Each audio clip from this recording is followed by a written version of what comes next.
आज हम पढ़ेंगे sexual reproduction in flowering plants, जो कि है chapter 2 biology class 12th NCERT. इस चैप्टर में जो जो पॉइंट्स हम कवर करेंगे वो मैंने आपके सामने टॉपिक्स लिखे हैं। 2.1 flower a fascinating organ of angiosperms, कि किस तरह से जो फ्लावर है वो एंजियोस्पर्म्स के लिए एक इम्पॉर्टेंट रोल प्ले करता है, वो हम पढ़ेंगे। सेकेंड पॉइंट में हम प्री फर्टिलाइजेशन के अंदर कौन कौन से स्ट्रक्चर्स इन्वॉल्व होते हैं और कौन से इवेंट्स इन्वॉल्व होते हैं उसके बारे में डिटेल में पढ़ेंगे। मैंने एनसीईआरटी के डिस्क्रिप्शन और डायग्राम के अलावा आपके लिए और भी एडिशनल डिस्क्रिप्शन और डायग्राम्स इस पूरी यूट्यूब में आपके लिए अवेलेबल करवाए हैं। 2.3 में हम पढ़ेंगे डबल फर्टिलाइजेशन क्या होती है, इसको सिनगेमी भी कहते हैं। 2.4 में हम पढ़ेंगे पोस्ट फर्टिलाइजेशन में स्ट्रक्चर्स और इवेंट्स क्या है, जैसे पहले प्री फर्टिलाइजेशन था तो इसमें पोस्ट फर्टिलाइजेशन। और 2.5 लास्ट कंसेप्ट होगा कि एपोमिक्सिस क्या होता है और पॉलीएम्ब्रियोनी क्या होता है। तो आप इस वीडियो को एंड तक देखिएगा, आपको ये चैप्टर बहुत ही सिंपल तरीके से बिल्कुल क्लियर हो जाएगा। तो चलिए टॉपिक 1 से स्टार्ट करते हैं।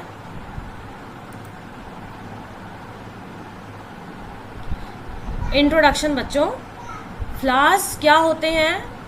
आपने देखा ही है कि फ्लावर्स ऐसी चीज़ है जिसकी तरफ हम अट्रैक्ट हो जाते हैं। उसकी खुशबू, उसकी एक झलक देखने को सबका दिल करता है। उनके जो पेटल्स का रिच कलर है वो हमें अपनी ओर आकर्षित कर लेता है। अब ये तो एक नज़रिया हुआ। फ्लावर्स को इसका क्या बेनिफिट है? फ्लावर्स के लिए ये एक एड है सेक्सुअल रिप्रोडक्शन का। तो flowers that we enjoy gazing at, the scents and the perfumes that we swoon over, the rich colors that attract us are all there as an aid to sexual reproduction for flower. और हर flowering plant sexual reproduction show करता है। तो जो flowers होते हैं वो plant को सेक्सुअल रिप्रोडक्शन में हेल्प करते हैं। ये मैंने स्ट्रक्चर ऑफ फ्लावर एक स्टार्टिंग में आपको दिखाया है ताकि एक आपको ब्रीफ आइडिया हो जाए कि फ्लावर का स्ट्रक्चर क्या होता है, तो आगे आपको इसके बारे में पढ़ने में आसानी होगी। ये देखिए, ये जो बाहर का पोर्शन है ये पेटल्स हैं जो ब्राइट कलर के होते हैं, जैसे कि रोज़ की रेड पेटल हो गए। उसके बाद ये जो स्ट्रक्चर बाहर इस तरह से ग्रीन लटकता है उसको सेपल कहते हैं, these are green in colour. उसके बाद नीचे से जहाँ से डंडी से आप फ्लावर को पकड़ते हैं वो थैलमस होता है, डंडी। उसके ऊपर ही ओवल शेप स्ट्रक्चर होता है ओवरी। ओवरी के ऊपर के स्ट्रक्चर से ये देखिए, तो फिलामेंट जो है, ये जो डंडियाँ हैं ये फिलामेंट है। इसके ऊपर क्या लगे होते हैं? एंथर्स लगे होते हैं। ये देखिए, ये डंडी है फिलामेंट और ऊपर है एंथर। और ये सेंटर में जो लॉन्ग स्टॉक खड़ा है, डंडी खड़ी है, इसको हम क्या बोलते हैं? स्टाइल। और इसके ऊपर जो रिसेप्टिव स्ट्रक्चर होता है उसे कहते हैं स्टिग्मा। तो स्टिग्मा, स्टाइल और ओवरी तीनों मिलके फीमेल पार्ट बनाते हैं और ये फिलामेंट और एंथर मिलके मेल पार्ट बनाते हैं। तो ये पूरा जो है ये स्ट्रक्चर ऑफ फ्लावर बनाता है।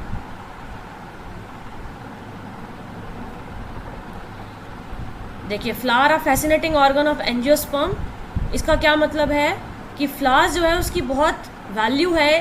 प्लांट के लिए तो है ही, हमारे लिए भी है। ये हमारे को एस्थेटिक ऑर्नामेंट, सोशल, रिलीजियस और कल्चरल वैल्यू प्रोवाइड करता है। मतलब मंदिर में भी चढ़ता है, घर में भी हम खूबसूरती के लिए फ्लावर्स रखते हैं, सोशली भी हम किसी के बर्थडे पे या किसी ओकेजन पे फ्लावर देते हैं, रिलीजियस वैल्यू भी है।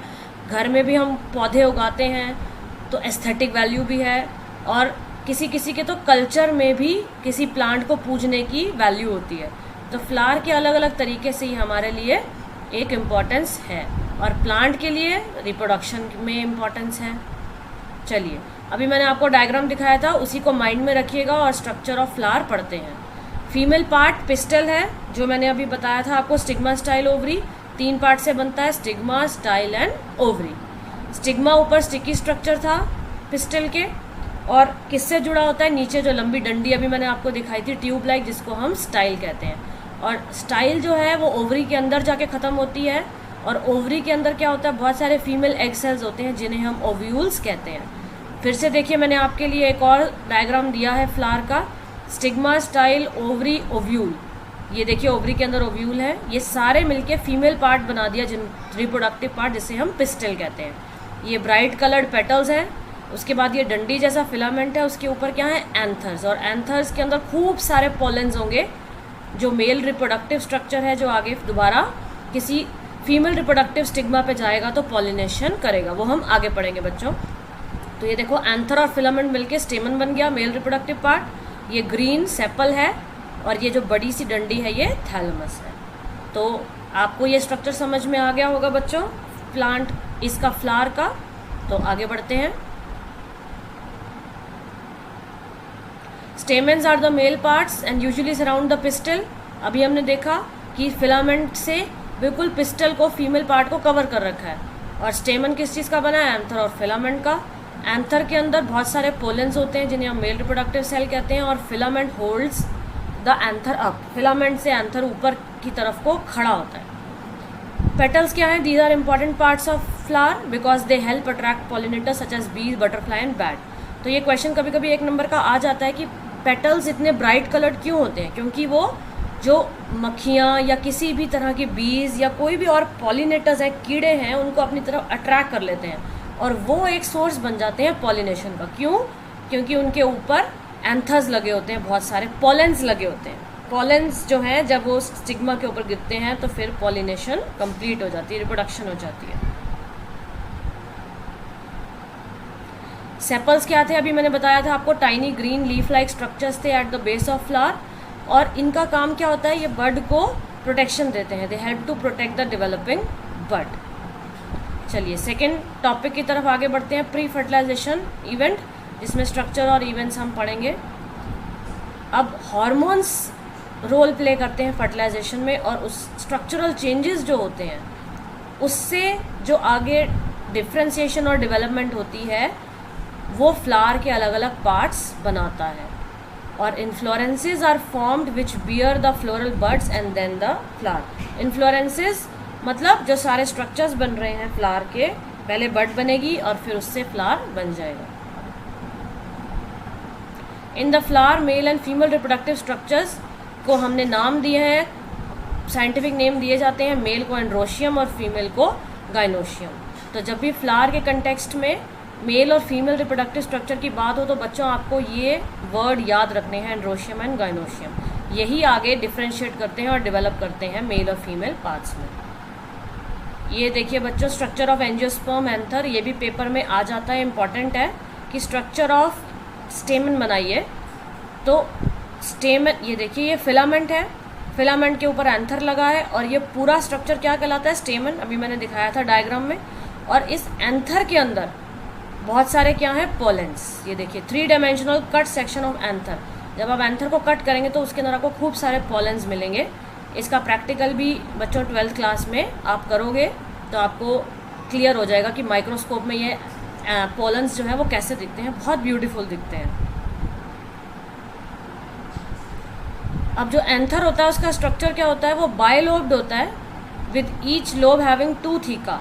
ये 2 लोब्स हैं और 2 थीका में डिवाइडेड है। मतलब क्या है? 1 2 3 4, इसको हम डायथीकस कहते हैं क्योंकि 4 थैलियाँ समझ लीजिए। 4 साइडेड स्ट्रक्चर है कंसिस्टिंग ऑफ 4 माइक्रोस्पोरेंजिया। ये जो थैलियाँ हैं इनको हम माइक्रोस्पोरेंजिया कहते हैं। और इसके अंदर क्या होते हैं? पोलन सैक्स होती हैं जिनमें पोलन्स बनते हैं। तो एंथर, उसके 4 पार्ट को माइक्रोस्पोरेंजिया कहते हैं, लोकेटेड एट द कॉर्नर। और माइक्रोस्पोरेंजिया किस में डेवलप कर जाते हैं? पोलन सैक में। और पोलन सैक में क्या बनता है? पोलेंस। तो ये मैंने आपको इंटरनल व्यू ऑफ एंथर एक डायग्राम दिखाया है, इसको भी ध्यान में रखिएगा। तो दोबारा हम जब ये एंथर का स्ट्रक्चर करेंगे तो आपको क्लियर हो जाएगा। स्ट्रक्चर ऑफ माइक्रोस्पोरेंजियम, अब जिसके अंदर पोलेंस बनते हैं उसका स्ट्रक्चर के डिटेल में पढ़ेंगे। सर्कुलर होता है, 4 वॉल लेयर्स होती हैं इसकी। बाहर की एपिडर्मिस, बीच में एंडोथीशियम, सबसे बीच की मिडल लेयर और सबसे अंदर की टेपिटम। अब आउटर वॉल कहीं भी होगी बच्चों, उसका क्या काम होगा? प्रोटेक्शन का काम होगा। और जो एंथर के खुलने में हेल्प करते हैं ताकि पोलेंस आगे रिलीज हो सके पॉलिनेशन के लिए।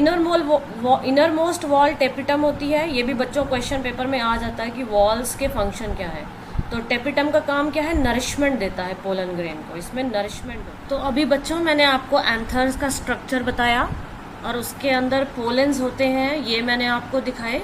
आगे भी हम इसके बारे में डिटेल अभी स्ट्रक्चर में आपको दिखाऊंगी कि पोलेंस किस तरह से फिल्ड होते हैं इसके 4 टेट्राड्स के अंदर। नेक्स्ट टॉपिक जो हम पढ़ रहे हैं वो है माइक्रोस्पोरोजेनेसिस। तो जो माइक्रोस्पोर हैं, जो पोलन हैं, उनको हम माइक्रोस्पोर भी कहते हैं। उनके बनने को जेनेसिस मतलब बनना, उनके बनने के प्रोसेस को हम क्या कहते हैं? माइक्रोस्पोरोजेनेसिस।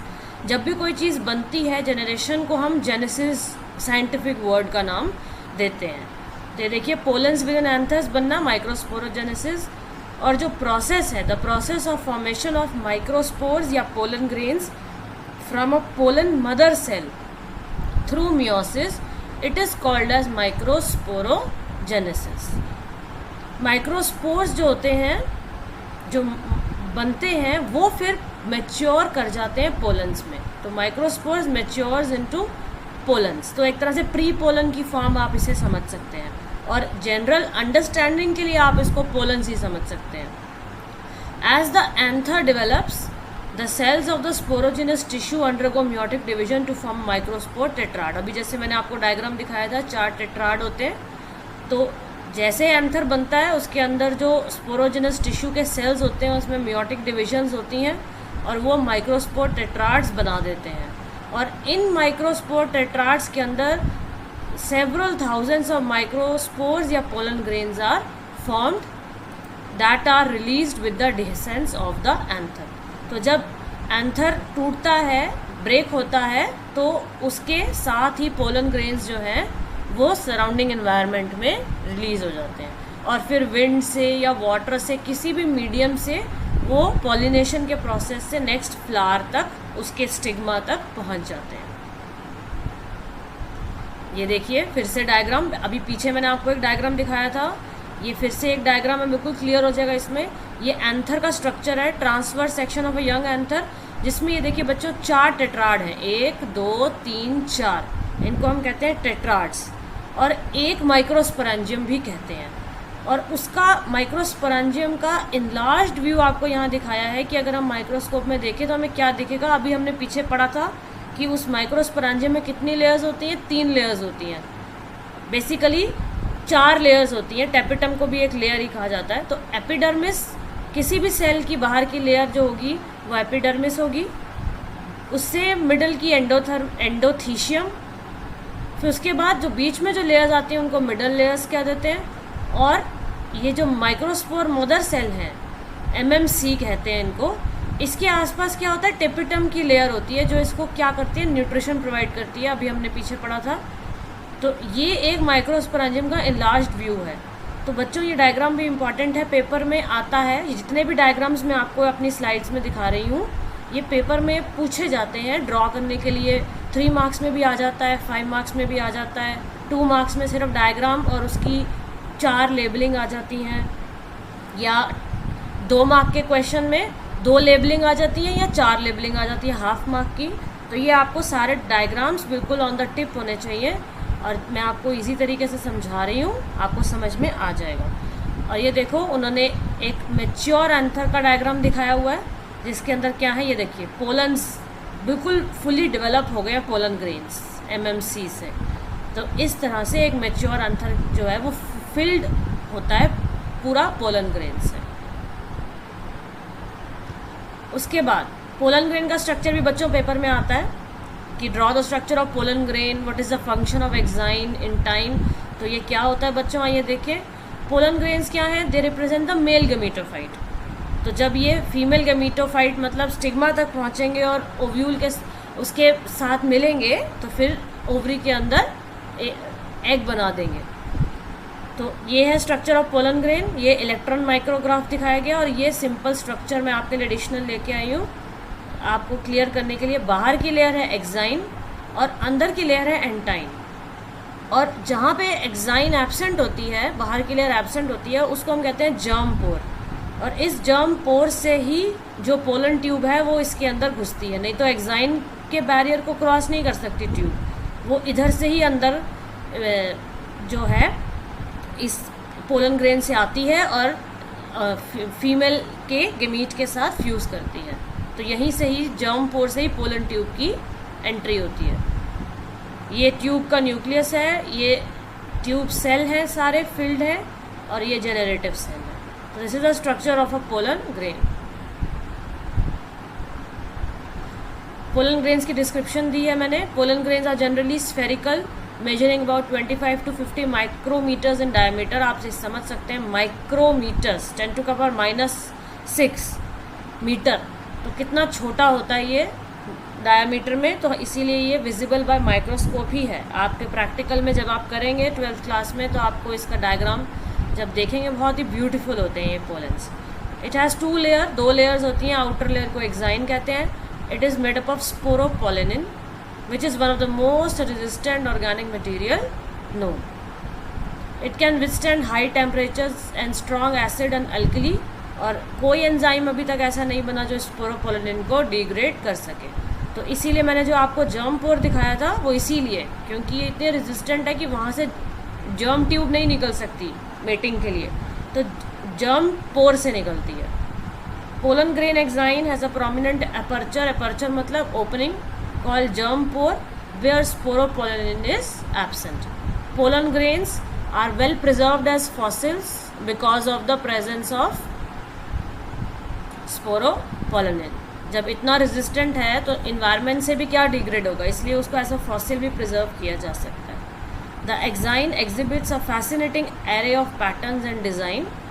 ये आप जब माइक्रोस्कोप में प्रैक्टिकल में करेंगे अपने लैब में, तो आप देखेंगे कि ब्यूटीफुल पैटर्न होता है इसका, बहुत सुंदर नज़र आते हैं ये स्पोर्स। इनर वॉल को इंटाइन कहते हैं, आउटर को एक्साइन कहते हैं, इनर वॉल को इंटाइन कहते हैं। उसकी कॉम्पोजिशन स्पोरोपोलेनिन थी, इसकी कॉम्पोजिशन क्या है, थिन एंड कॉन्टीन्यूस लेयर होती है made up of cellulose and pectin. जब ये पोलन ग्रेन मेच्योर करते हैं तो इसके अंदर 2 सेल बन जाते हैं, एक वेजिटेटिव सेल, एक जेनरेटिव सेल। अभी मैं आगे आपको इसका डायग्राम दिखाऊंगी। अब इनका रोल क्या होता है, ये 1-1 मार्क के क्वेश्चंस में आ जाता है बच्चों। वेजिटेटिव सेल बड़ा होता है, उसमें अबंडेंट फूड रिजर्व होता है और इरेगुलर शेप्ड न्यूक्लियस होता है। और जो जेनरेटिव सेल होता है वो छोटा होता है और साइटोप्लाज्म में फ्लोट करता है वेजिटेटिव सेल के। ये देखिए, ये पोलन ग्रेन का एनलार्ज्ड व्यू है। उसके बाद क्या है, जब माइक्रोस्पोर मैच्योर पोलन ग्रेन में कन्वर्ट होगा तो वो ये पोलन ग्रेन मैच्योर ऐसा बन जाएगा जिसमें ऊपर का बड़ा पोर्शन वेजिटेटिव सेल होगा और नीचे का बड़ा पोर्शन जेनरेटिव सेल होगा। तो पोलन ग्रेन मदर सेल से पोलन PMC से सबसे पहले पोलन ग्रेन जो है वो बना, और जब वो मैच्योर हो जाएगा तो उसके बाद इसके अंदर वेजिटेटिव और जेनरेटिव सेल आ जाएंगे। तो माइक्रोस्पोर जो है वो पोलन ग्रेन में मैच्योर हो जाता है। अब पोलन ग्रेन्स जो हैं बच्चों, इसके बारे में और इन्फॉर्मेशन है कि पोलन ग्रेन्स जो हैं वो एलर्जीज़ भी करते हैं। आपने सुना होगा कि मार्च के महीने में लोगों को बहुत ज़्यादा कोल्ड हो जाता है, अस्थमा हो जाता है, जिनको सीवियर डिसऑर्डर है रेस्पिरेटरी की, उनको दिक्कत होती है, क्योंकि उस टाइम में कुछ प्लांट्स में पोलन्स बहुत ही ज़्यादा अमाउंट में बनते हैं। तो जब वो हवा में आते हैं तो उससे स्नीजिंग, कफिंग, लोगों को एलर्जी हो जाती है। और इसका एक जो है प्रोमिनेंट केस देखा गया था पार्थेनियम और कैरेट ग्रास से। जब ये पौधा इंडिया में आया as a contaminant with imported wheat, तो इससे लोगों को पोलन एलर्जी हो गई। तो ये 1 नंबर का क्वेश्चन आ जाता है बच्चों कि जो इम्पोर्टेड वीट था, जब बाहर से वीट लाए तो उसके साथ ये कंटामिनेंट भी आ गया जिसमें खूब सारे पोलन्स होते हैं और उससे लोगों को पोलन एलर्जी हुई।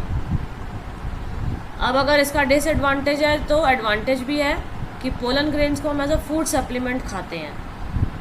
दे are rich in nutrients, so it has become a fashion in recent years to use pollen tablets as food supplements. In Western countries, a large number of pollen products in the form of tablets and syrups are available in the market.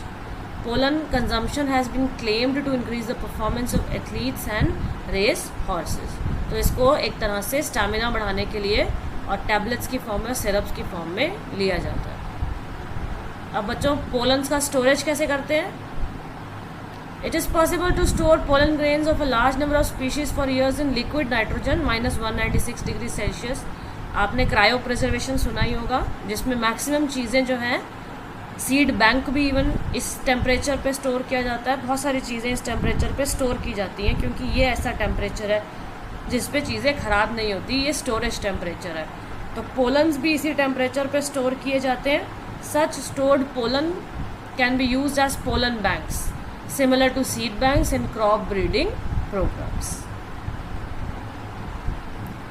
ये बच्चों अब anther और pollen का structure खत्म हो गया। अब हम फीमेल पार्ट पे आ गए, ओव्यूल पे। स्ट्रक्चर ऑफ पिस्टल, मेगास्पोरेंजियम जिसको हम ओव्यूल और एम्ब्रियो सैक। अभी हमने मेल स्ट्रक्चर्स डिटेल में पढ़े, अब हम फीमेल स्ट्रक्चर्स डिटेल में पढ़ेंगे। पिस्टल, अब पिस्टल क्या है? Gynoecium represent the female reproductive part of flower, अभी मैंने ऊपर बताया था आपको। अब अगर गाइनोशियम जो है उसमें सिंगल पिस्टल हो तो उसको मोनोकार्पेलरी कहेंगे। अगर उसमें एक से ज़्यादा पिस्टल है फ्लावर में तो उसको मल्टी कार्पेलरी कहेंगे, मल्टी कार्पेलरी।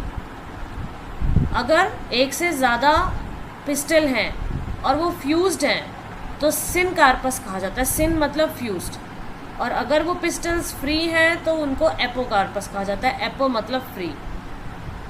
अब अभी मैंने ऊपर फ्लावर का डायग्राम दिखाया था आपको। फीमेल पार्ट, पिस्टल 3 पार्ट्स से बना होता है, stigma, style and ovary. Stigma sticky material होता है and it serves as a landing platform for pollen grains. और basal bulge part of the pistil जो होता है वो ओवरी होता है, और ओवरी के अंदर बहुत सारे ओवेरियन कैविटी लॉक्यूल होते हैं। और प्लेसेंटा जो होता है वो भी इसी ओवेरियन कैविटी में प्रेजेंट होता है। ये देखिए फीमेल रिप्रोडक्टिव स्ट्रक्चर दिखाया मैंने आपको, जैसे ऊपर फ्लावर में दिखाया था, फिर से अलग से ब्रीफ दिखाया है। स्टिग्मा स्टाइल ओवरी, इसमें बहुत सारे ओव्यूल्स हैं जो पोलन ग्रेन्स के साथ जब मिलेंगे तो जाइगोट बना देंगे। ये पूरा पिस्टल है, female part. Pistol consist of stigma style and ovary. Sticky stigma receive the pollen from the anther. यहाँ से पोलन ट्यूब घुसती है, जो जर्म पोर से निकलती है वो यहाँ से एंटर कर जाती है। और फिर आगे हम पढ़ेंगे पोलन पिस्टल इंटरेक्शन कैसे होता है, केमिकल्स के थ्रू, जिससे ये अट्रैक्शन होता है। फिर वो पोलन जो है वो पोलन ट्यूब उसमें से निकलती है और स्टाइल के थ्रू इधर तक पहुंच जाती है। Meiosis occur in the ovary to produce haploid ovules. This is the structure of a pistil. अब ये देखिए megasporangium ovule. In seed plant an ovule is a structure that give rise to and contains the female reproductive cell. जैसे उसमें pollen grains हैं, यहाँ पे ovule होता है। अब इसके भी 3 पार्ट्स होते हैं। पहला इंटेग्यूमेंट जो आउटर लेयर बनाता है, उसके बाद एक न्यूसेलस होता है जो कुछ रेजिड्यू ऑफ द मेगास्पोरेंजियम, आप समझ लीजिए। मेगास्पोरेंजियम फीमेल है और माइक्रोस्पोरेंजियम मेल पार्ट था। इंटेग्यूमेंट, न्यूसेलस, और थर्ड है फीमेल गेमीटोफाइट जो हेप्लॉइड मेगास्पोर से बनता है सेंटर में। अभी इसके बारे में हम आगे पढ़ेंगे। और इंटेग्यूमेंट्स के अंदर क्या होता है, मास ऑफ सेल होता है जिसको हम न्यूसेलस बोलते हैं, जो अभी हमने पढ़ा। अब न्यूसेलस का फंक्शन क्या होता है?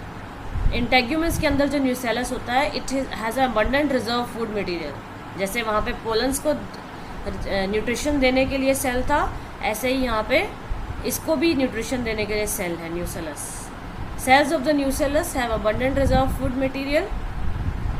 Located in the nucellus is the embryo sac or female gametophyte. Micropyle is a small opening in the surface of an ovule through which the pollen tube penetrate, often visible as a small pore in the ripe seed. तो जैसे germ पोर में से germ tube निकलती है, ऐसे ही ovule के अंदर कैसे घुसेगी वो जर्म ट्यूब। यहाँ भी एक एंड होता है, ओपनिंग होती है माइक्रोपाइल, जिससे ये पोलन ट्यूब जो है वो ओव्यूल में पेनिट्रेट कर जाती है।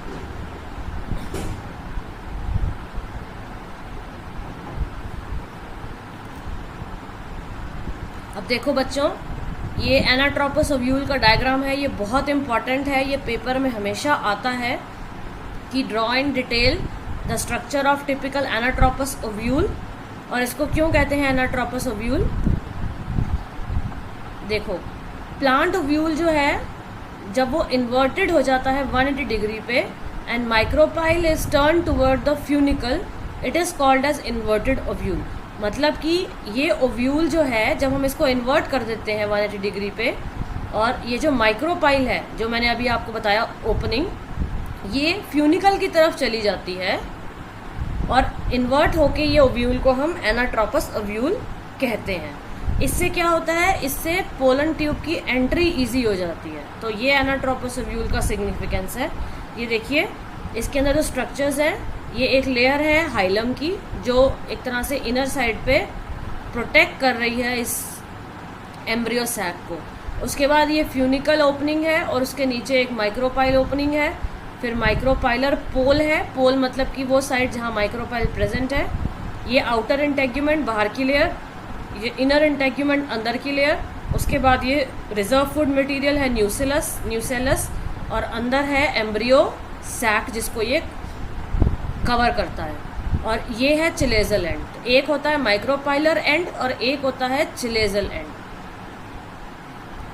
तो जब माइक्रोपाइलर एंड फ्यूनिकल की तरफ होता है, ओपनिंग की तरफ होता है, तो उसको हम एनाट्रोपस ओव्यूल बोलते हैं। इसके बारे में आगे पढ़ते हैं। अब देखिए ये जो ओव्यूल्स बनेंगे, फीमेल गेमीट बनेगा, उस प्रोसेस को हमने अब नाम दिया है मेगास्पोरोजेनेसिस। जो पोलेंस बने थे उसको हमने नाम दिया था माइक्रोस्पोरोजेनेसिस, इसको हमने नाम दिया है मेगास्पोरोजेनेसिस। तो आपको कंफ्यूज नहीं होना, इनमें डिफरेंशिएट करना है, याद रखना है। माइक्रोस्पोरोजेनेसिस मेल गेमीट का बनना, मेगास्पोरोजेनेसिस फीमेल गेमीट का बनना। The process of formation of megaspores from the megaspore mother cell is called megasporogenesis. और मियोसिस होती है, उसमें भी मियोसिस हुई थी, इसमें भी मियोसिस हुई, and it result in production of 4 megaspores. ये देखिए मेगास्पोरोजेनेसिस का डायग्राम है। माइक्रोपाइलर एंड, बीच में मेगास्पोर मदर सेल है, जैसे वहाँ पे माइक्रोस्पोर मदर सेल था, यहाँ मेगास्पोर मदर सेल है। उसके बाद वो 2 में डिवाइड किया तो डायाड बन गया, मेगास्पोर डायाड। फिर 4 में डिवाइड कर गया तो मेगास्पोर टेट्राड बन गया। ठीक है, इसको कहते हैं मेगास्पोरोजेनेसिस। तो एमएमसी से मेगास्पोर टेट्राड का बनना via megaspore dyad is called as megasporogenesis. या फिर एक ये ऊपर वाली डेफिनेशन, दोनों डेफिनेशन आ सकती है। अब देखिए एम्ब्रियो सैक क्या है और उसके अंदर कैसे स्ट्रक्चर्स बनते हैं। एन एम्ब्रियो सैक और female gametophyte is an Oval structure present in the ovule of the following flowering plants. An embryo sac is said to form when the haploid megaspore nucleus divide. अब कैसे बनता है ये देखिए, ये 2, 4, 8 nucleate stages of embryo sac और mature embryo sac है। ये पहले 2 सेल स्टेज था, फिर 4 हुई, फिर 8 हुई और उसके बाद एक मैच्योर एम्ब्रियो सैक बन गया। अब इसका स्ट्रक्चर पेपर में आता है बच्चों मैच्योर एम्ब्रियो सैक का, ये आपको पता होना चाहिए। इसमें क्या बनता है, 3 सेल बनते हैं चिलेजल एंड की तरफ जिनको हम एंटीपोडल्स कहते हैं।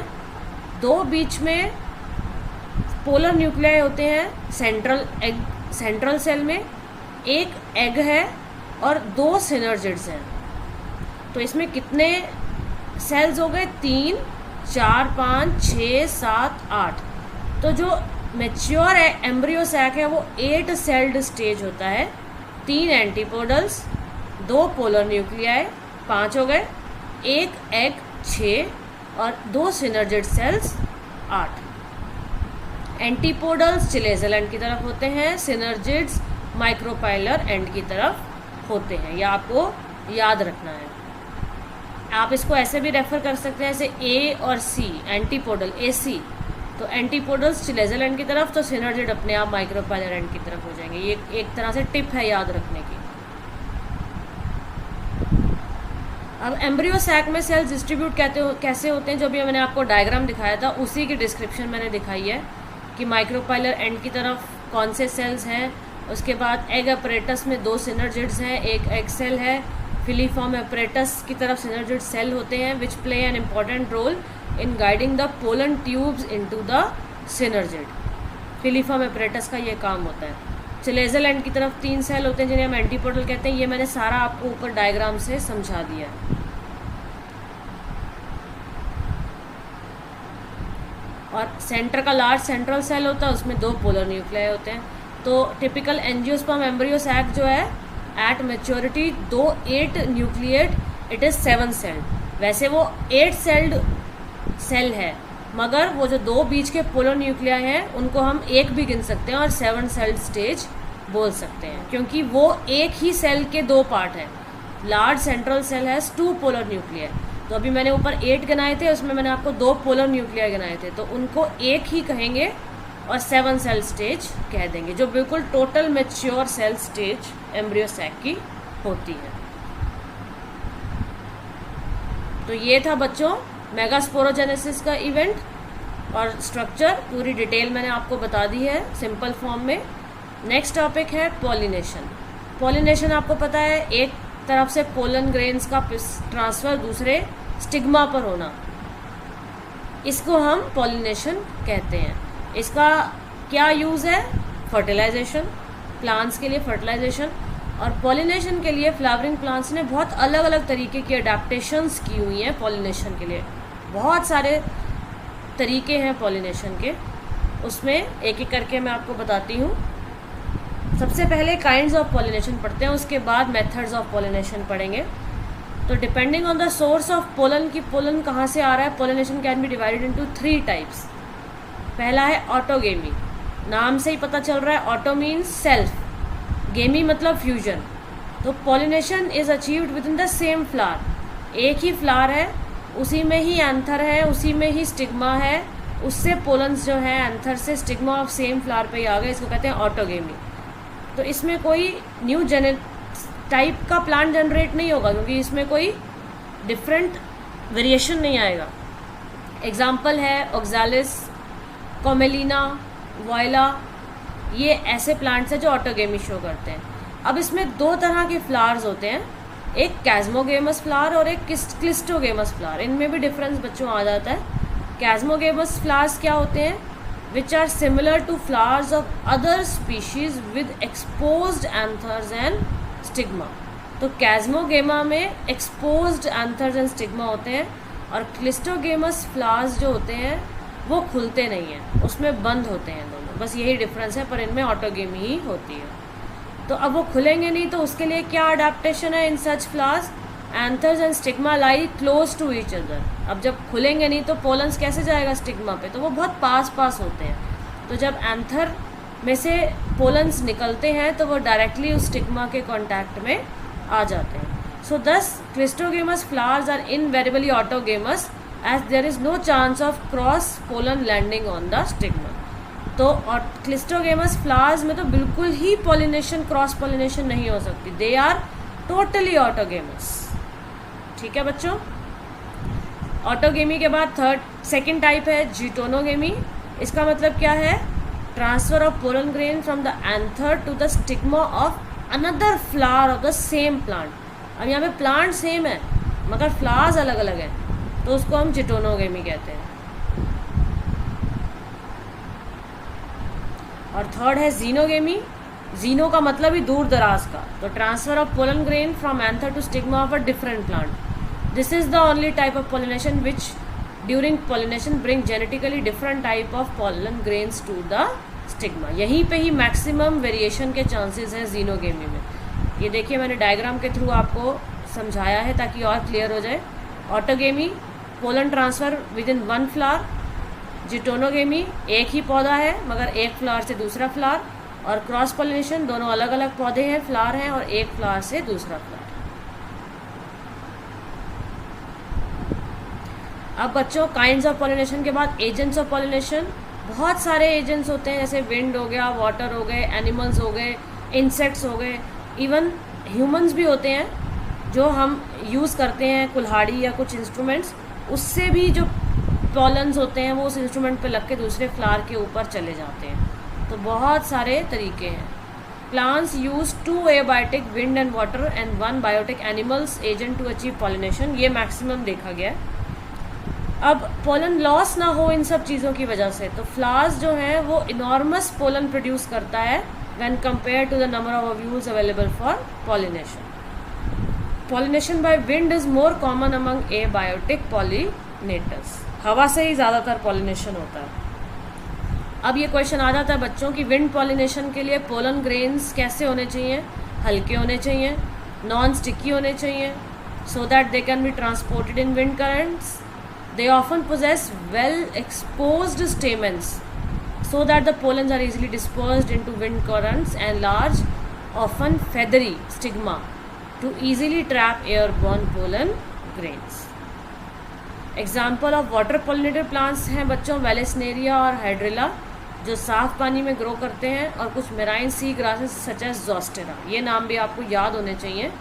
इनके अंदर पॉलिनेशन कैसे होती है पूछ लिया जाता है। तो मेजॉरिटी ऑफ एक्वेटिक प्लांट्स जो हैं जैसे वाटर हाइसिंथ और वाटर लिली, इसमें जो फ्लावर होता है वो वाटर लेवल से ऊपर आ जाता है, और जो फिर किससे पॉलिनेट होता है, इंसेक्ट से या विंड से, जैसे कि लैंड प्लांट्स में होता है। तो ये एक अडेप्टेशन है, मैकेनिज्म है जो नेचर ने इन प्लांट्स को दी है।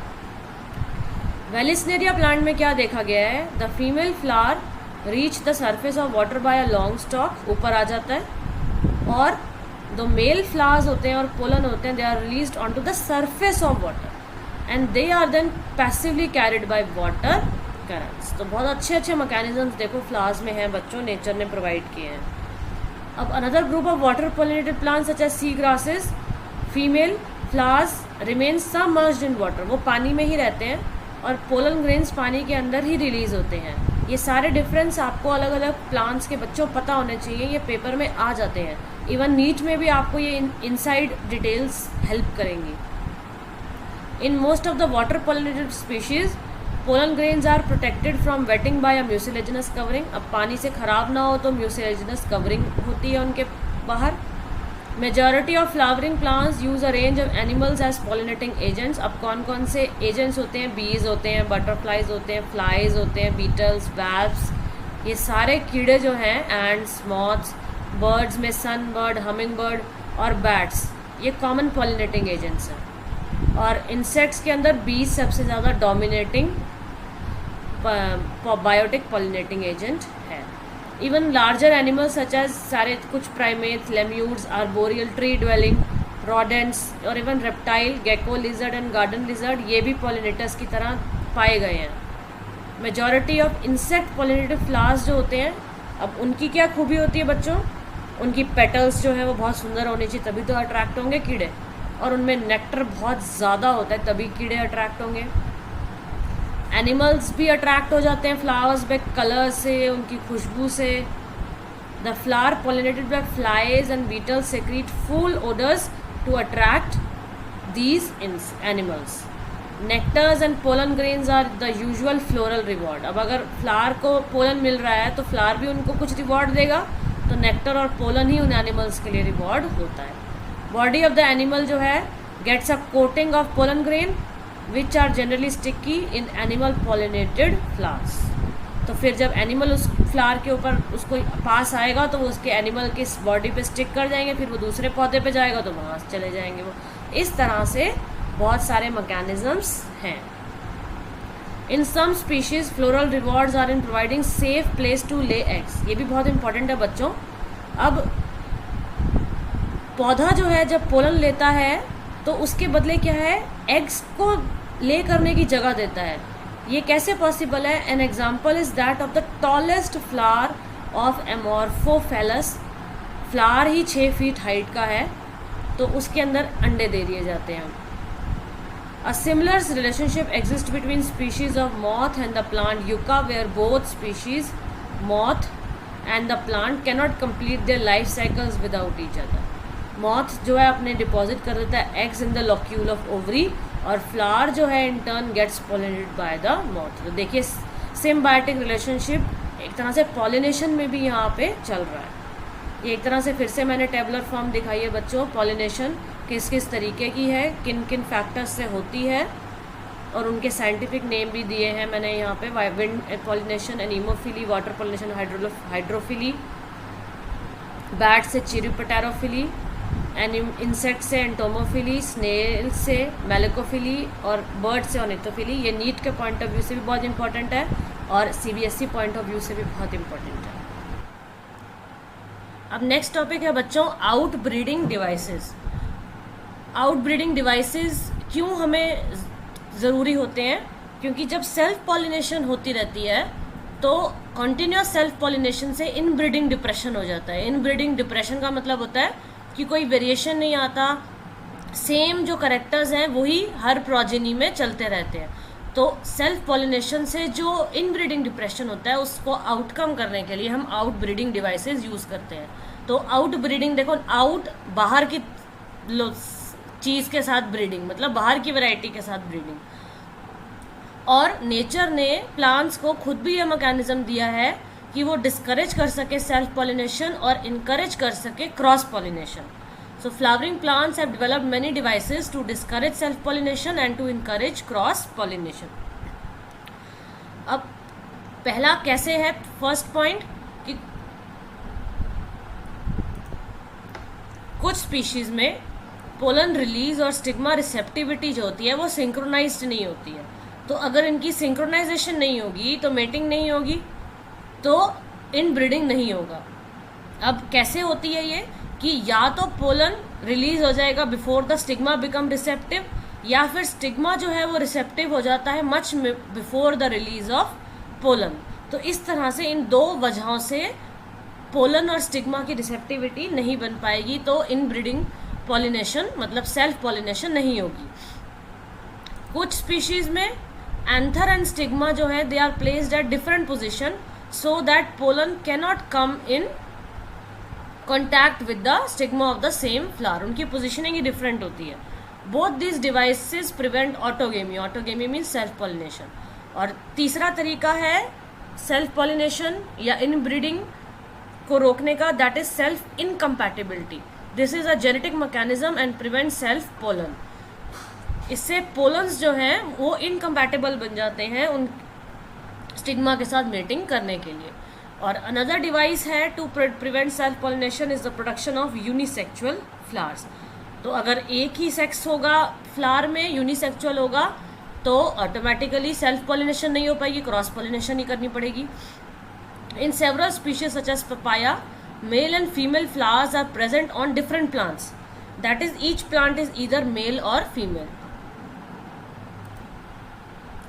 तो यूनिसेक्सुअल होगा तो क्रॉस पॉलिनेशन ही होगी। So this condition prevent both autogamy and geitonogamy, तो जीनोगेमी ही होगी उससे।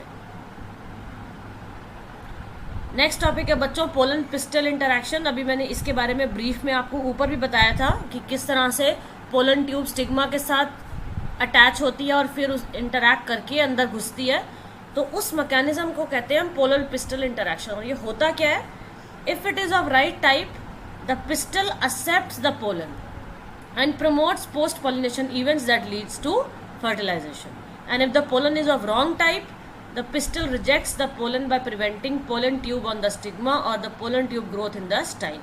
This dialogue is mediated by chemical components of pollen interaction with that of pistil. तो chemical components ही रोल प्ले करते हैं। और pollen pistil interaction एक डायनेमिक प्रोसेस है involving pollen recognition followed by promotion और इनहिबिशन ऑफ द पोलन। ये देखिए, ये डायग्राम है, ये भी पेपर में आ जाता है कि pollen pistol interaction diagrammatically explain करिए। तो ये देखिए, ये पोलन है, उससे पोलन ट्यूब आई और पोलन ट्यूब जो है वाया सिनर्जिड सेल इसके अंदर घुस गई और फिर उसके बाद फ्यूजन हो जाएगा। ऊपर के एंटीपोडल सेल, बीच के पोलर न्यूक्लियाई, ये एग सेल और सिनर्जिड सेल, ये ऊपर मैंने डिटेल में आपको समझा दिया है। तो ये बच्चों डायग्राम माइंड में रखिएगा। नेक्स्ट टॉपिक है आर्टिफिशियल हाइब्रिडाइजेशन। क्या होता है, नाम से पता चल रहा है आर्टिफिशियली हाइब्रिडाइज करेंगे। It is one of the major approaches of crop improvement programme, जैसे कि पूसा इंस्टीट्यूट वगैरह में यूज़ किया जाता है। In such crossing experiments it is important to make sure that only the desired pollen grains are used for pollination and the stigma is protected from contamination, that is from unwanted pollen. तो हमें अपने desired pollination pollen से ही pollination करवानी है, तो unwanted pollen हटाना पड़ेगा। This is achieved by emasculation या फिर bagging technique। बैगिंग टेक्निक मतलब उसको बैग कर दिया जाए, उसके ऊपर एक बैग चढ़ा दिया जाए पॉलीथीन का, जिससे मेटिंग नहीं होगी, या फिर एंथस को, पोलन्स को ही वहाँ से रिमूव कर दिया जाए ताकि सेल्फ पॉलिनेशन ना हो, क्रॉस पॉलिनेशन ही हो। तो ये आप प्रैक्टिकल में भी बच्चों करेंगे तो भी आपको लैब में क्लियर हो जाएगा। यहाँ पे मैंने आपको समझा दिया है, ये पेपर में आता है। तो if anthers are carefully removed using forceps to prevent self pollination, it is called as emasculation.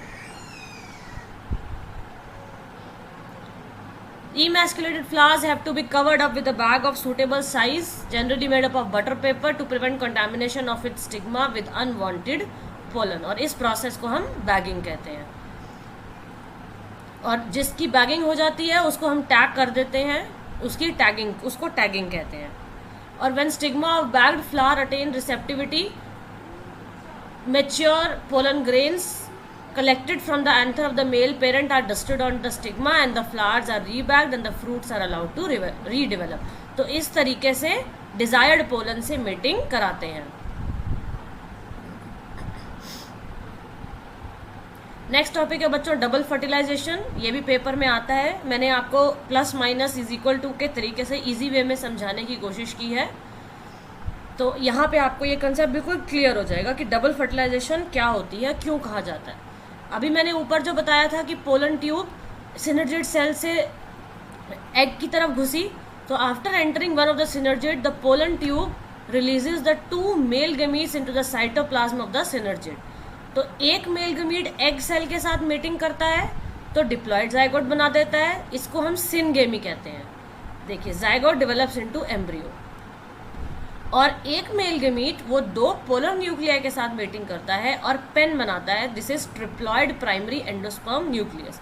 तो एक जाइगोट डिप्लॉयड बनता है, एक पेन ट्रिप्लॉयड बनता है, और ये पेन किस में डेवलप हो जाता है, एंडोस्पर्म में जो न्यूट्रिशन देता है.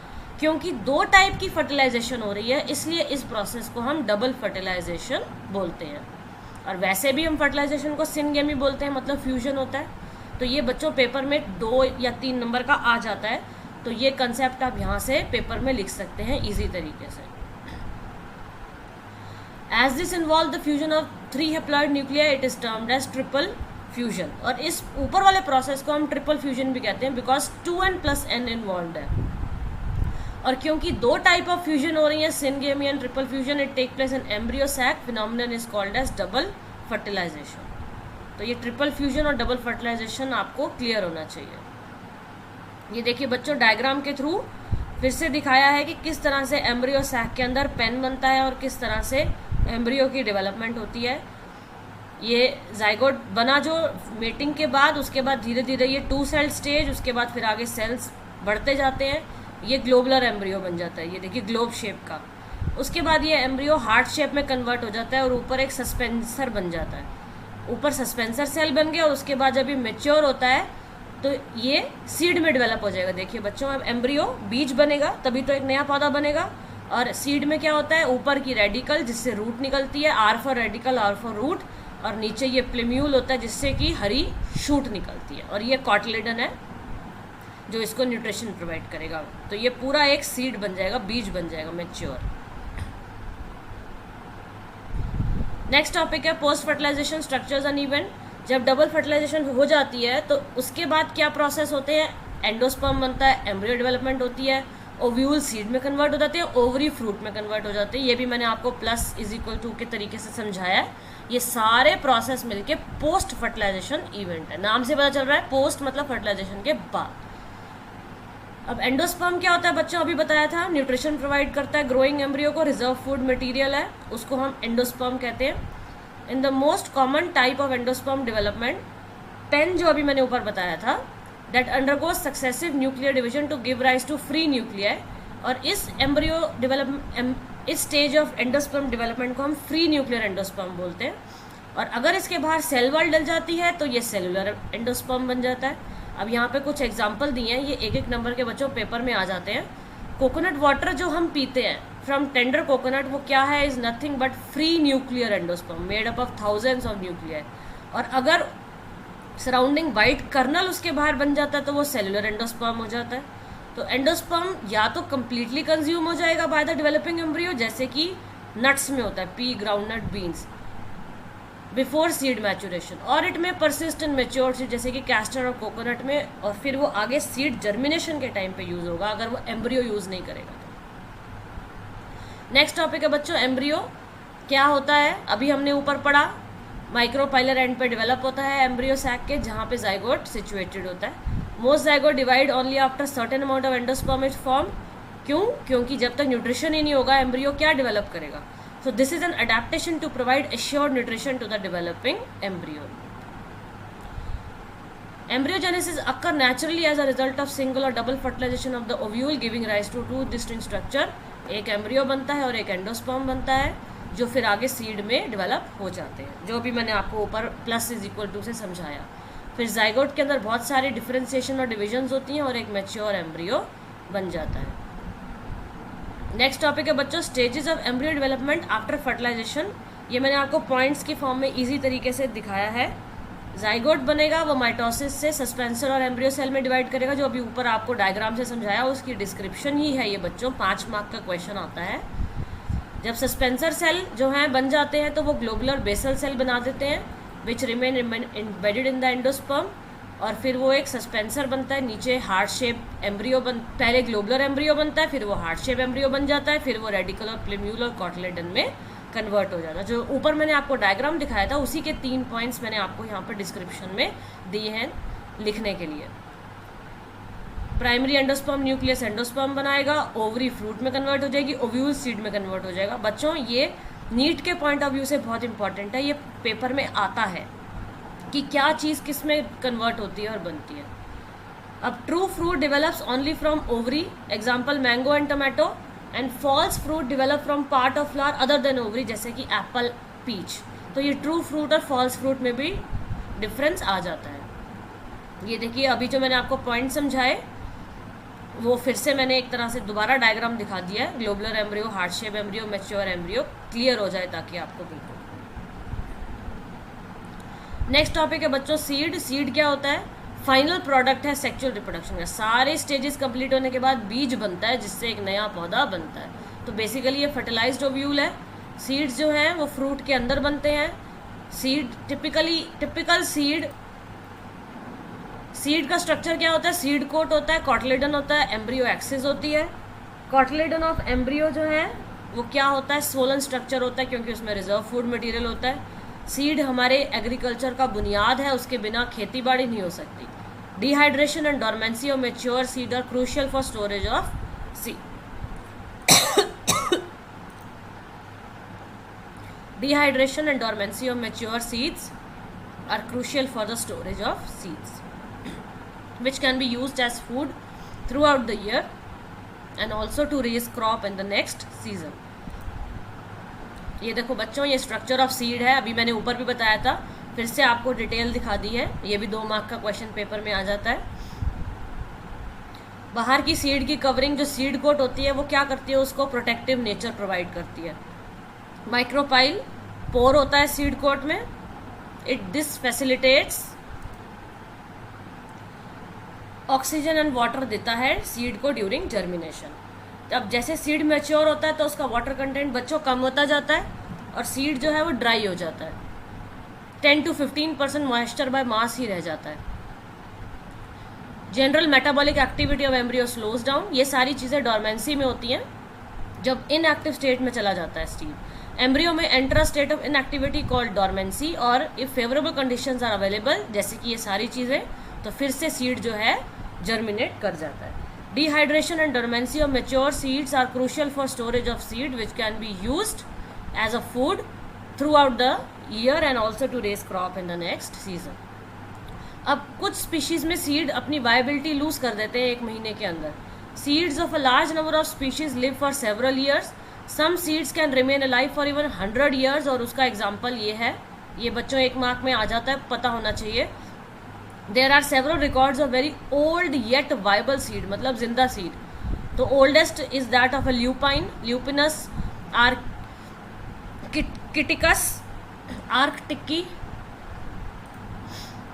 ल्यूपिनस आर्टिकस, जिसको आर्टिक टुंड्रा से मिला था। ये सबसे ओल्ड और वायबल सीड है। The seed germinated and flowered after an estimated record of 1000 years of dormancy, and a recent record of 2000 years old viable seed is of date palm, मतलब खजूर, Phoenix dactylifera, discovered during the archaeological excavation at King Herod's place near the Dead Sea. Next topic है बच्चों albuminous versus non albuminous और x albuminous seeds. अब बच्चों albuminous और non albuminous seed क्या होते हैं? नॉन एल्ब्यूमिनस को हम एक्स एल्ब्यूमिनस सीड भी बोलते हैं, और इसके अंदर कोई भी रेजिडुअल एंडोस्पर्म नहीं होता, वो पूरा कंप्लीटली कंज्यूम हो जाता है ड्यूरिंग एम्ब्रियो डेवलपमेंट, जैसे कि पी और ग्राउंडनट में। और एल्ब्यूमिनस सीड में कुछ पार्ट ऑफ एंडोस्पर्म रह जाता है, as it is not completely used up during embryo development, example wheat, maize, barley and castor. Next topic है बच्चों dry fruit versus fleshy fruit. जो ओवरी होती है, wall of the ovary that develops into the wall of fruit called pericarp. अभी जैसे हमने पढ़ा कि ओव्यूल सीड बना देता है और ओवरी फ्रूट बना देती है, तो वही जो वॉल होती है उसको हम पेरिकार्प कहते हैं। जो ओवरी की वॉल होती है जब वो फ्रूट की वॉल में डेवलप हो जाती है तो उसे हम पेरिकार्प कह देते हैं। अब फ्रूट फ्लैशी भी हो सकता है जैसे कि जूसी, गुआवा, ऑरेंज, मैंगो, या वो ड्राई भी हो सकता है जैसे कि ग्राउंडनट और मस्टर्ड। तो यही मेन डिफरेंस है बच्चों ड्राई फ्रूट और फ्लैशी फ्रूट में। यहाँ पे मैंने कुछ डायग्राम और कुछ और डिफरेंस से आपको दिखाया है। Fleshy fruit high moisture content होगा और ड्राई फ्रूट में लोअर मॉइस्चर कंटेंट होगा। Apple, cherries, grape, strawberry, tomatoes, cucumber, ये सारे फ्लैशी फ्रूट हैं। Walnut, acorns, wheat, kernel, dandelion, parachutes, ये सब ड्राई फ्रूट्स हैं। नेक्स्ट टॉपिक है बच्चों false fruit versus true fruit. अब मैंने ऊपर आपको अभी भी बताया था कि ट्रू फ्रूट क्या होगा, जो ओवरी से डेवलप करेगा, और फॉल्स फ्रूट क्या होगा, जो ओवरी से नहीं बनेगा, अदर देन ओवरी किसी पार्ट से बनेगा, जैसे कि थैलेमस से बन जाएगा। तो most fruit develop from ovary and are called true fruits, example grapes. और हाउएवर कुछ थैलेमस से ग्रो कर जाते हैं and contribute to fruit formation, such fruits are called false fruit, example apple, strawberry and cashew. ये मैंने diagram के through आपको दिखाया है कि फ्रूट का स्ट्रक्चर क्या होता है और ट्रू फ्रूट और फॉल्स फ्रूट क्या होता है। ये देखिए ग्रेप्स ट्रू फ्रूट, जिसमें बाहर की लेयर है पेरिकार्प, अंदर फ्रूट स्वोलन है, पूरा भरा हुआ है, और ये अंदर सीड्स हैं, फर्टिलाइज्ड ओव्यूल। एप्पल जो है वो फॉल्स फ्रूट है क्योंकि उसमें हम थैलेमस खाते हैं, जो एडिबल पार्ट है वो ओवरी नहीं है, वो थैलेमस है। ये अंदर का पेरिकार्प है और ये इसके अंदर सीड्स हैं। तो जहाँ पे ओवरी एडिबल होगी वो ट्रू फ्रूट, जहाँ पे अदर देन ओवरी एडिबल होगा वहाँ पे फॉल्स फ्रूट। नेक्स्ट टॉपिक है बच्चों पार्थिनोकार्पिक फ्रूट्स। ये भी पेपर में बहुत पूछा जाता है कि क्या होते हैं ये और इसका एग्जाम्पल बताइए और कैसे बनाते हैं हम इन फ्रूट्स को। तो जब फ्रूट्स अदर देन फर्टिलाइजेशन बनते हैं, नॉर्मली फ्रूट्स क्या होते हैं, they are result of fertilization, अभी पढ़ा हमने। However there are few species in which fruit develop without fertilization. उस प्रोसेस को हम पार्थिनोकार्पी कहते हैं और उन फ्रूट्स को हम पार्थिनोकार्पिक फ्रूट्स कहते हैं, एग्जाम्पल बनाना। इसके अंदर क्या होता है, फर्टिलाइजेशन नहीं होती और ग्रोथ हार्मोन्स यूज़ किए जाते हैं, और ये फ्रूट ज़्यादातर सीडलेस होते हैं क्योंकि बीज ही नहीं बना तो फ्रूट क्या बनेगा। तो एग्जाम्पल बनाना। ये देखिए the condition in which fruits are developed without the formation of seeds, this is mainly due to the absence of fertilization, pollination and embryo development, and in botany parthenocarpy means virgin fruit. Next topic है advantages of seed. क्या advantage होते हैं ये मैंने आपको points की form में simple तरीके से एक्सप्लेन किया है। Seed offer several advantages to angiosperm. पहला बेसिस ऑफ पॉलिनेशन है। सेकंड बेटर अडेप्टिव स्ट्रेटजीज होती हैं फॉर डिस्पर्सल, एक तरफ से दूसरी जगह पे चला जाता है और स्पीशीज़ को कंटिन्यू रखता है, और दूसरे एरियाज़ में भी स्पीशीज़ को कॉलोनाइज करने में हेल्प करता है। जहाँ हवा से बीज गया वहाँ गिरेगा, वहाँ पे वो पौधा उग जाएगा तो वो एक एरिया से दूसरे एरिया में शिफ्ट हो जाता है।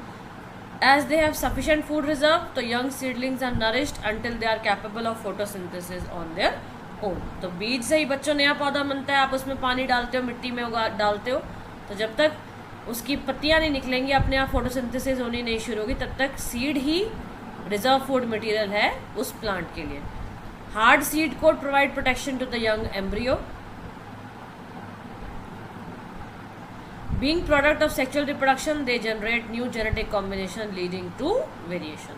अब ये कुछ सीड्स के डायग्राम है बच्चों जो आपको दिखाए गए हैं। जैसे ये देखिए कॉटिलेडन बीज है, उसके बाद ये कॉटिलेडन है, एंडोस्पर्म है, सीड कोट है, उसके बाद यहाँ पे भी कॉटिलेडन है, सीड कोट है, एंडोस्पर्म है। यहाँ पे देखिए ये मेज़ का डायग्राम है जहाँ पे पेरिकार्प है, बीच में ये एंडोस्पर्म है मेज़ का जो हम खाते हैं। ये अंदर रेडिकल प्लेम्यूल है। ये एप्पल का डायग्राम दिखाया गया है जहाँ पे थैलमस एडिबल पार्ट है। यहाँ पे भी ये देखिए थैलमस एडिबल पार्ट है। तो ये अलग अलग तरह के सीड्स के स्ट्रक्चर, फ्रूट्स के स्ट्रक्चर दिखाए गए। लास्ट टॉपिक है बच्चों इस यूट्यूब का, एपोमिक्सिस एंड पॉलीएम्ब्रियोनी। ये फीचर्स क्या होते हैं, ये एक एक नंबर के विद एग्जांपल पूछ लिए जाते हैं। Some species of Asteraceae and grasses have evolved a special mechanism to produce seed without fertilization, उसको हम एपोमिक्सिस कहते हैं। Apomixis is a form of asexual reproduction that mimics sexual reproduction. More often, as in many citrus and mango varieties, some of the nucellar cells surrounding the embryo sac start dividing, protrude in the embryo sac and develop into embryos. In such species, each ovule contains many embryos, and occurrence of more than one embryo in a seed is referred to as polyembryony. तो नाम से पता चल रहा है बहुत सारे embryo हैं, तो polyembryony। अब मैंने एक और डायग्राम से ये आपको पॉइंट्स की फॉर्म में बताया कि एपोमिक्सिस क्या होता है। asexual seed formation, a plant gaining the ability to bypass the most fundamental aspects of sexual reproduction, meiosis and fertilization। तो asexual तरीके से सीड बन जाएगा, उसको हम एपोमिक्सिस कहते हैं। Without the need for male fertilization seed बन जाता है, मेटर्नल क्लोन बन जाता है। और ये बहुत सारे क्रॉप्स में ये तरीका अपनाया जाता है और ये सेक्चुअल और एसेक्चुअल को मिमिक करता है। पॉलीएम्ब्रियोनी नाम से पता चल रहा है 2 और मोर एम्ब्रियोज होंगे in one ovule which consequently result in emergence of multiple seedlings. It can be commercially exploited as disease free plants, can be obtained by this method and it also increases the probability of survival under varied condition। क्योंकि polyembryony है तो survival के chances भी बढ़ जाएंगे। और last ये बच्चों डिफरेंस आ जाता है इन दोनों में, पॉलीएम्ब्रियोनी और एपोमिक्सिस में। Formation of more than one embryo from a single fertilized egg. और ये क्या प्रोसेस है, asexual reproduction in which seeds develop without fertilization. One zygote many embryos, यहाँ पे कोई जाइगोट नहीं बनता। Seedlings identical as from single zygote but not clones of the parent plant. और यहाँ पे क्या है, क्लोन्स होते हैं। सीडलिंग्स जेनेटिकली आइडेंटिकल हैं और क्लोन भी है पेरेंट प्लांट के, क्योंकि सेक्सुअल रिप्रोडक्शन नहीं हुई ना, इसलिए क्लोन ही होगा।